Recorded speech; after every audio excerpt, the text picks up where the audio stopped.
the upper mantle will become a liquid. But when it does, then there's nothing holding the surface, the crust of the Earth to the Earth.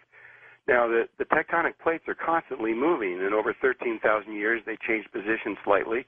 And another big factor is the ice at the South Pole develops off-center. This is a huge piece of ice, 2 miles high or more, and it's off-center. Well, if suddenly all of those factors happen, then this ice would move in, the whole thing would come back into balance. It would choose a new balance, and that would cause the poles to come into a new location on Earth. Now, while this was going on, what happens to buildings? What happens to all of us? Well, the last time this took place, there was no civilization except if you agree with Atlantis and places like that. Yeah. But there was very few human beings on Earth, and so we don't really know, right? But if this kind of thing were to happen right now, I don't think there would be very many buildings left on Earth. And this would be almost instant. What science knows is it takes 20 hours. That's pretty fast. You wake up one morning, and at the end of that day, you're now in a new location relative to the equator. Do you feel the movement? You must. I don't know. I was never there. You got it. It just must feel like you're just one continuous earthquake. Like a huge slide. Yeah. It must be an amazing experience, and especially since it's all tied into these magnetics, which are tied to our consciousness.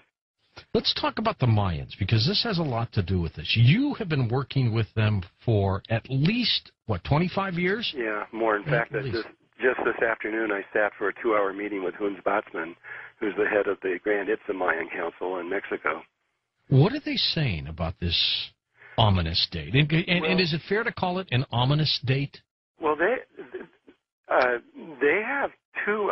The idea is that the Earth has, that humanity has developed around the Mayan prophecy and who the Mayans are. They say it's just completely wrong. In fact, they say that according to Don Alejandro Cerrillo, they haven't said one single word themselves for 523 years, I think it is, over 500 years. And that they're about to speak out. They're about to make a true prophecy, and the reason they're about to do it is not to just from an ego point of view or anything, but they feel a responsibility. They say they were here 13,000 years ago, and they remember what happened. And they say they were also here 26,000 years ago, exactly where we are right now. And there was another pole shift. Science knows this. Exactly at this moment. And so they say they've been through two of these things, and they feel a responsibility to the rest of the world to let them know what's about to happen. Well, and they obviously have learned how to survive it. They say we will survive, but there are certain things that they suggest we do. And this has to do with inner levels of consciousness. They say there's really not much you can do externally. It doesn't do any good to dig a hole and put a lot of food and guns in it. Not going to work, is it? That doesn't do anything. It has to do with a relationship, according to them, with the human heart. That we have to be centered in our hearts rather than our brains, and that we have to have a connection to the heart of the earth. This all sounds like airy-fairy stuff. I was going to say, how does this connection save us when the entire planet is shifting around? Well, what they say is that the earth is a living being, and she is conscious of every single thing on her surface. You know, I believe that, too. Well, that's what they... I believe that. It took me a while to get to that. But they definitely believe it. They're not the only ones. Just practically every indigenous tribe on Earth believes this. And they say that if you are in your heart and you are connected to the heart of the earth, that you will not die. That you will just be in the right place at the right time, and you will survive this. May not be an easy life, but you'll be okay. Here's the other side of it. It isn't just a pole shift, and this is what the Mayans, and I'm not going to go into this in great depth because they've instructed me to let them say this. You know what they're going to say, don't you? Well, I know pretty well what they're going to say, but there's a positive side and a negative side to the Mayan prophecy. And the world has focused on the negative on the side. negative side, sure. You know, and there's a movie about to come out, you know, Doomsday 2012. Yeah, that's coming which out. is going to be probably horrible disaster. Oh, I've seen the trailer. Oh, well, I haven't Yikes. seen it, so I don't know. Yeah, you're right. It is. And they're shocked at this. They're absolutely shocked because they say, well, that's part of it. But and this coincides with the Egyptians, and it coincides with the Tibetans and the Indians, and that is that when we go through this cycle at this point, yes, there's a lot of destruction. The old cycles are destroyed, but there's a brand new birth. There's a new humanity is born, and this new humanity has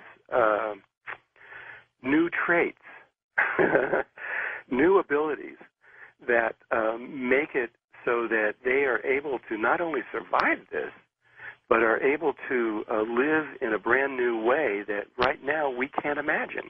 A half hour before you came on, Drunvalo, I got an email from one of our listeners who said, thank God you're having Melchizedek on so we can talk about something enlightening and upbeat and hopeful.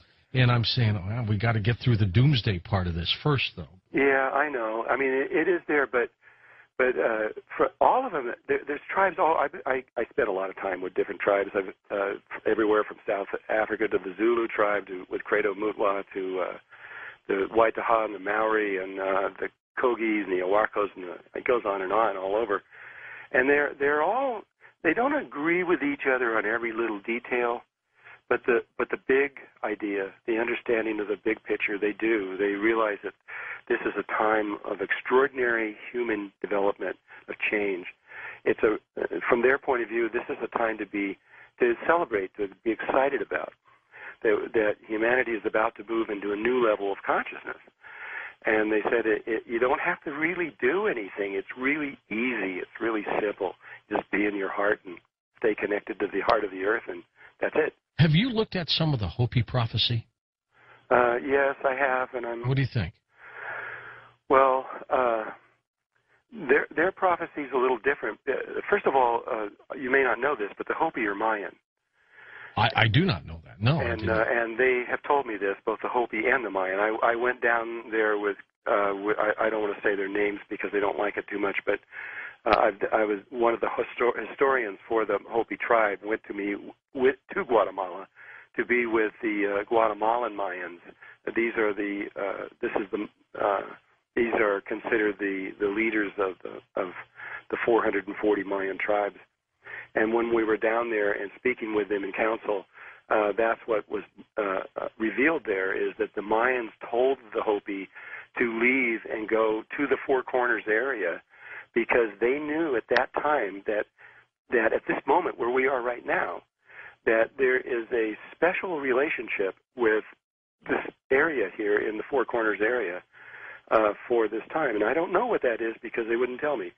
But they did say that the Hopi were Mayan and went up there, and the Hopi elder that was with me admitted, said, yes, we are Hopi and we know that. The Hopi prophecy is pretty doom and gloom.